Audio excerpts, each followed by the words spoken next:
That is why they are trying this new technique of coming through with the AIDMK.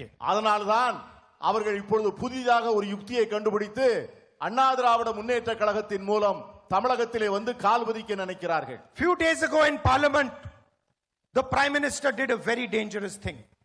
சில நாட்களுக்கு முன்பு நம்முடைய பிரதமர் பாராளுமன்றத்திலே மிகவும் ஒரு ஆபத்தான ஒரு காரியத்தை செய்தார். He told the country that he wants to pass a women's bill. இந்த நாட்டு மக்களிடம் அவர் என்ன சொன்னார் என்று சொன்னால் மகளிருக்கான இடஒதுக்கீடை வழங்க போகிறேன் என்று சொன்னார்.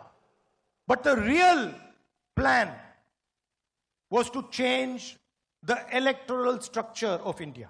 ஆனால் அவருடைய உண்மையான எண்ணம் என்னவென்று சொன்னால் இந்த நாட்டிலே இருக்கின்ற தேர்தல் கட்டுமானத்தையே சீர்குலைப்பதுதான் அவர் மனதிலே இருந்த உண்மையான சதித்திட்டம். Hidden behind the women's bill was a delimitation bill that would change the constituencies of India.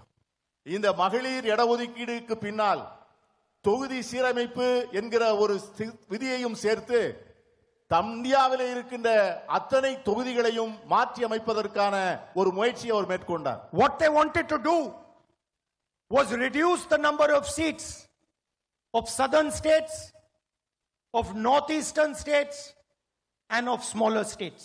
அவர் செய்ய நினைத்தது என்னவென்று சொன்னால் தென் மாநிலங்களுக்கு பாராளுமன்றத்திலே இருக்கின்ற பிரதிநிதித்துவத்தை குறைக்க வேண்டும் and fundamentally change the balance of power in India.